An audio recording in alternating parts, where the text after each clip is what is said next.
दोस्तों नमस्कार। ये चर्चा करते हैं निफ्टी के अंदर कल हमारा क्या प्लान रहेगा, मार्केट कहाँ पे कामकाज कर सकती है। प्रीवियसली हमने क्या डिस्कस किया था कि 407 के नीचे मार्केट के अंदर एक बड़ी गिरावट देखी जा सकती है और ये गिरावट 250 के आसपास तक आके रुक सकता है। और अगर आप देखोगे तो एग्जैक्टली वहीं से गिरावट आई और हमारे लेवल के आसपास आके ही अभी मार्केट रुकी हुई है। अब आगे क्या हो सकता है उसको समझने की कोशिश करते हैं हम। देखिए, ये सारी जो लाइन्स है ये अभी हमारे काम की नहीं है, इसको डिलीट कर देते हैं, डेली टाइम फ्रेम पे चलते हैं और देखते हैं कि कैंडल कैसा बन रहा है। ओके, तो अभी भी 2 घंटा बाकी है, बट मेरे हिसाब से ये कैंडल ऐसे ही रेड कलर की ही रहेगी, है ना। तो इम्पोर्टेंट बहुत ज़्यादा है कि कल मार्केट खुल कहाँ पे रही है। सबसे पहले बात करते हैं बहुत बड़े गैप डाउन की। मतलब मान लो कि कल मार्केट खुल गई 24,000 के आसपास, है ना। सारे डिस्कशन कर लेते हैं कि खुल भी सकती है, ऐसा नहीं कि नहीं खुल सकती, खुल ही सकती है ना। तो जितना बड़ा गैप डाउन खुलेगा, 24,000 के आसपास खुल गई, 24,050 के आसपास खुल गई, कल मार्केट 24,100 से लेके 24,000 के बीच में कहीं पे खुल गई, तो मार्केट के अंदर यहाँ पे एक बाइंग देखी जा सकती है। ठीक है, तो हम एक ग्रीन कैंडल के लिए यहाँ पे प्रिपेयर रहेंगे। लेकिन अगर मार्केट छोटा-मोटा गैप डाउन खुलती है, मान लो कि मार्केट 24,200 के आसपास खुल गई या मतलब 180 के आसपास खुल गई, मतलब बहुत ही नेग्लिजिबल 100 पॉइंट्स, 120 पॉइंट्स के आसपास मार्केट अगर गैप डाउन खुलती है, तो मार्केट के अंदर एक अप मूवमेंट आएगा, ठीक है? और फिर थोड़ा-सा नीचे आके मार्केट इस तरीके से क्लोज़ कर देगी। ये कैंडल मुझे एक्सपेक्टेड है कि मार्केट बना सकती है कल एक्सपायरी के दिन, ठीक है? थोड़ा-सा ऊपर जाके क्लोजिंग प्राइस के आसपास से मार्केट रिजेक्शन लेके ये वाली कैंडल कल बना सकती है, ठीक है? अब बहुत ही रेयर ऐसा होगा कि मार्केट अगर गैप डाउन खुलती है तो एकदम से जो है मार्केट के अंदर एक रेड कैंडल देखी जा सकती है। ये बहुत ही रेयर मुझे लगता है। खैर, उसके लिए भी हम प्रिपेयर रहेंगे, क्योंकि 2 कैंडल बना है, तीसरी वाला ऐसा क्या होता है ऐसे सिचुएशन में, ये कैंडल थोड़ी-सी छोटी बनी, ये थोड़ी-सी बड़ी बनी और कल वाला और भी बड़ा बन जाएगा। ऐसा भी होता है ना? तो हम इसके लिए भी रेडी रहेंगे, ठीक है? अब बात कर लेते हैं मार्केट अगर फ्लैट वगैरह खुल जाती है। देखो, फ्लैट खुलने पे भी मार्केट के अंदर ये रेड कैंडल बनने के चांसेस बने रहेंगे, ठीक है? ऐसा नहीं कि नहीं बन सकता, बन सकता है। लेकिन अगर मार्केट गैप अप खुल जाती है ना, गैप अप अगर खुल जाती है, तो मार्केट के अंदर दिक्कत परेशानी है। तो मार्केट क्या करेगी, ये जो आज का लो है, आज का जो क्लोजिंग होगा, वो मार्केट एक सपोर्ट की तरह ले लेगा, है ना। तो इस तरीके से मार्केट के अंदर कुछ अजीबो-गरीब कैंडल यहाँ पे इस तरीके से मार्केट एक इनसाइड टाइप की कैंडल मार्केट यहाँ पे बना सकती है ना। ये इनसाइड कैंडल आपका इस तरीके से भी बन सकता है, ये इनसाइड कैंडल एक ग्रीन कैंडल में भी क्लोज हो सकता है, नो वन नोस, ठीक है।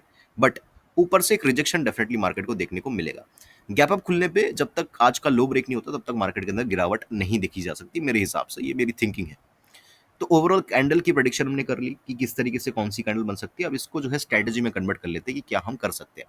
देखो, मेरे हिसाब से बहुत बढ़िया रहेगा कि मार्केट कल इसी रेंज के अंदर खुल जाए। मतलब ये 320 का ऊपर का लेवल है और 260 वगैरह के आसपास जो है ये लोअर लेवल है।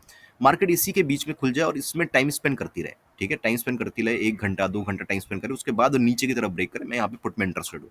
ऊपर भी कर सकती है, ऊपर ब्रेक करे तो मैं थोड़ा सा कम क्वांटिटी में यहाँ पे कॉल में इंटरेस्टेड रहूंगा, ठीक है।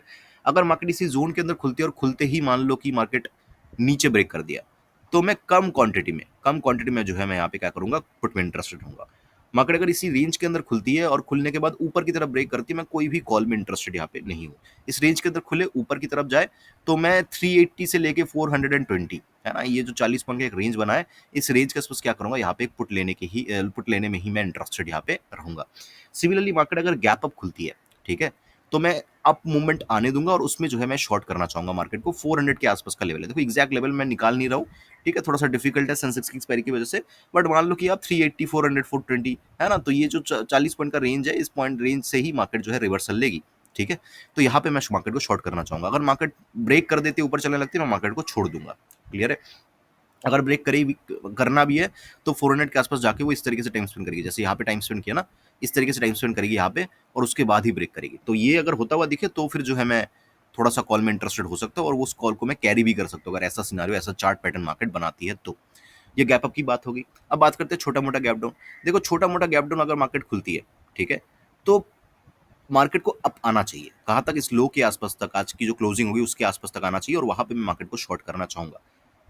लेकिन ध्यान रखिएगा, गैप डाउन अगर मार्केट खुल रही है यहाँ पे, तो पहला कैंडल कुछ इस तरीके से ग्रीन कैंडल नहीं बनना चाहिए जिसके अंदर कोई नीचे की तरफ वीक ना हो, ऐसा कैंडल नहीं बनना चाहिए, है ना। तो थोड़ा सा कुछ भी और कैंडल बन जाए, बट ये कैंडल ना बने कि नीचे कोई वीक नहीं है, पहला कैंडल ग्रीन बन गया और ऊपर आ रही है, हम क्लोजिंग के आसपास फिर पुट नहीं लेंगे।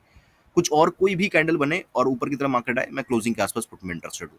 और अगर मार्केट ऊपर नहीं आती है ना, और सेफेस्ट स्टेट रहेगा कि अगर मार्केट ऊपर नहीं आती है और 15 मिनट मार्केट नीचे ही बनी रहती है, तो 15 मिनट की कैंडल के लो के नीचे मैं यहाँ पे पुट लूँगा, उससे पहले नहीं लूँगा। तो ये नीचे की तरफ की बात होगी छोटे-मोटे गैप डाउन में।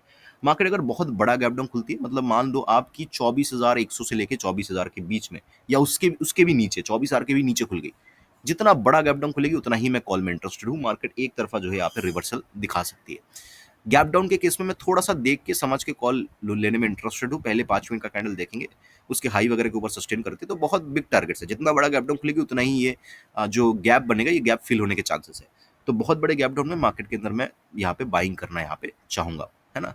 ध्यान रखिएगा 24,100 वगैरह से लेके 24,000 के बीच में या इसके भी नीचे अगर मार्केट खुलती है तो। बाकी छोटे-मोटे गैप डाउन के अंदर मैं थोड़ा-सा अपसाइड में मार्केट को आने दूँगा और वहाँ पे जो है शॉर्ट करना चाहूँगा। आई होप कि वीडियो आपको अच्छा लगा होगा। अच्छा लगा तो लाइक कर देना, कमेंट कर देना। मुझे सुनने के लिए आपका बहुत-बहुत धन्यवाद। आपका दिन शुभ हो।